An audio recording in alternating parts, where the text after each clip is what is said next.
Donc voilà, si on se remémore tout ça, c'est quand même une superbe année pour nous. Il y a au final la petite pointe de déception du résultat, ou plutôt le fait de s'être dit, en étant mené 2-0, d'être revenu dans le match et d'avoir toujours pu espérer, notamment sur la deuxième mi-temps avec pas mal de situations, recoller encore. Qu'est-ce qui... Déception, oui et non, honnêtement, c'était pas le principal, même si, comme j'ai dit avant, on est des compétiteurs et on veut toujours gagner, mais on savait qu'on allait souffrir, parce qu'en face c'est quand même Lyon, il ne faut pas se cacher, les corps commencent à être très fatigués aussi, et on savait qu'on allait souffrir, et j'ai trouvé que le groupe avait répondu présent, et malgré le match sans enjeu à la base, donc voilà, je suis quand même fier de ce qu'on a fait ce soir, malgré la défaite certes, mais on a montré quand même du beau jeu, je pense. On a montré qu'on ne lâchait pas jusqu'au bout et ça a été nos valeurs du début jusqu'à la fin du championnat. Donc je pense que ce match reflète bien, parce qu'on a quand même eu quelques occasions aussi. Honnêtement, je pense qu'on aurait pu égaliser, comme eux auraient pu tuer le match aussi, il ne faut pas se cacher. Mais je pense que repartir avec un nul n'aurait pas été immérité, honnêtement. Mais voilà, je pense que ce match reflète bien notre saison où on a produit du jeu, on s'est battu jusqu'au bout. D'ailleurs, avec tout ce que tu viens de dire sur la fatigue, les efforts que vous avez dû faire, vous terminez certes par 2 défaites, mais contre des gros clients quand même, même si notamment Lyon a eu la saison qu'il espérait. Il y a peut-être quelque chose de positif aussi à tirer là-dessus, c'est que vous avez regardé Strasbourg et Lyon, on est des yeux dans les yeux, malgré la fatigue. Ouais, c'est vrai. Honnêtement, on était vraiment très fatigués. C'est pour ça que la victoire de Montpellier nous a fait énormément de bien, parce qu'aller chercher les résultats contre ces équipes-là, ça aurait été très dur, mais j'ai trouvé que le groupe avait répondu présent jusqu'au bout. On n'a pas lâché, on a produit du beau jeu. Je pense que sur les 2 matchs, se tirer avec 2 défaites, c'est sévère, honnêtement.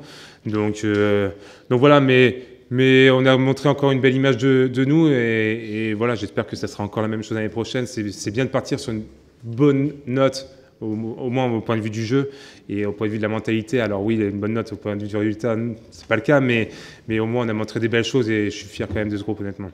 Et justement, tu parlais d'un groupe qui a vécu la montée, il y a toujours des petites retouches, mais qui a vécu ce maintien. Là, ça va changer, ça déclenche quoi chez toi comme son? Oui, c'est particulier parce que c'est la fin d'un groupe. Donc voilà, c'est la fin d'un groupe de potes. À la base, on était partis de rien. Il ne faut pas oublier d'où on vient. Il y a 3-4 ans, on jouait le milieu de tableau. Allez, la première moitié du tableau en Ligue 2 et on se retrouve à se maintenir en Ligue 1 4 ans après. Donc c'est quand même quelque chose de fabuleux. Donc pour moi, en venant ici, j'ai toujours dit, je ne m'attendais pas à jouer en Ligue 1 avec le Clermont Foot et je remercie toute cette équipe parce que sans eux, sans ce groupe, on n'aurait jamais pu atteindre cet objectif. Et voilà, honnêtement, je me répète, mais c'est quand même une fierté d'avoir participé enfin, je suis encore là, mais d'avoir participé à ce projet et d'avoir été dans ce groupe parce que ça m'a donné une seconde jeunesse, honnêtement. Et c'est vrai que ce groupe-là dernier, il est animé par quelque chose de positif à l'accession. Cette année, il y a eu de grosses périodes difficiles avec 7 matchs perdus à chaque fois. Il a toujours gardé donc c'est la force d'unité. C'est peut-être ça dont tu es fier autant. Ouais, bien sûr. Bien sûr, parce qu'on avait peur au début de saison, il ne faut pas se cacher. C'est un groupe qui n'est pas habitué à perdre des matchs. Et je ne sais pas avec combien de défaites on termine, mais beaucoup trop à mon goût. Mais on avait peur de ça, on avait peur de couler à un moment donné et on n'a jamais lâché. Alors on n'a pas vécu des moments faciles, certaines fois, ça c'est une évidence, mais on a toujours su rebondir. Et bizarrement, là où on a récupéré le plus de victoires, c'est contre les équipes du haut du tableau. Donc ça prouve quand même la force de ce groupe de ne pas lâcher. Et voilà, moi je vais retenir honnêtement de ce groupe parce que certes, il y en a qui vont partir, il y en a qui vont rester, mais ce qu'on a fait tous ensemble, faut pas se cacher, c'est quand même historique. Donc voilà, personne ne nous attendait là à cet endroit-là. Donc voilà, faut être, je me répète, je vais me répéter toute la soirée, mais il faut être fier de ce qu'on a fait. Ouais.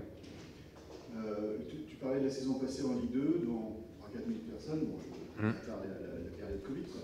Là, vous avez trouvé un public en Ligue 1.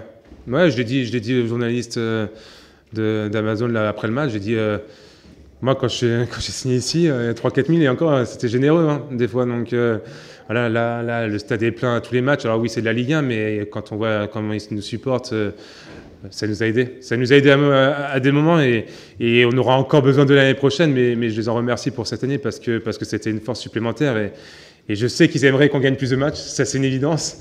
Je sais qu'ils sont gourmands des fois, mais ils comprennent qu'on souffre et que ce groupe donne tout à chaque fois et ne triche pas. Donc je pense qu'ils se retrouvent en nous. On t'a vu dans la semaine poster une photo pour montrer que ceux qui voudraient redescendre avaient eu tort. Ça vous a motivé ça quand même aussi toute la saison de un peu faire mentir tous ceux qui vous condamnaient déjà? Ouais, motivé, nous on n'avait pas besoin de ça. Nous, notre objectif principal, c'était de se maintenir. Et on ne s'était pas caché l'année dernière quand il fallait jouer les premières places.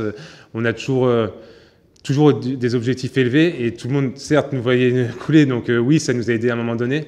Mais on a toujours cet objectif de se maintenir à un moment donné. On n'a jamais lâché. Alors les journalistes, ils sont comme ils sont. On leur demande de faire des pronostics en début de saison.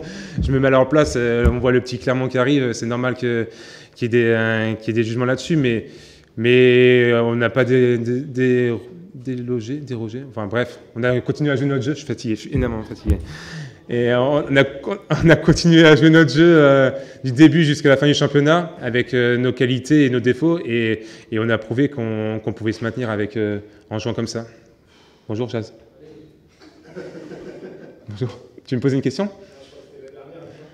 Ah, non, il y a pas de... pardon, attends pour moi. Merci. Je fais une Quentin Bernard. C'est la dernière question en plus? Ah non, parlez-moi du barrage de Auxerre. Oui, je suis pour. Ouais. Ouais, je pense qu'il verra la vidéo. Enfin, je ne sais même pas si c'est filmé d'ailleurs, si c'est filmé. Mais juste. Non, je pars en vacances. Vous êtes malade. Mais non, je l'adore. Non, j'aurais aimé. Non, honnêtement, je serais resté ici, j'y serais allé. Ça, c'est une évidence. Et je leur souhaite tout le bonheur et toute la réussite parce qu'il n'y a pas que Quentin. Moi, j'ai des potes aussi. Il y a Mathias, il y a Charbot aussi. Et je leur souhaite honnêtement de monter parce qu'ils mériteraient sur l'ensemble de la saison. Et pour d'autres choses aussi. Mais vous rigolez en même temps que moi, donc non, ça c'est un truc de journaliste de vouloir me faire cracher dessus. Mais je leur souhaite tout le bonheur du monde et je souhaite que mon pote Quentin, je le retrouve en Ligue 1 l'année prochaine, honnêtement. Je finis sur cette belle phrase.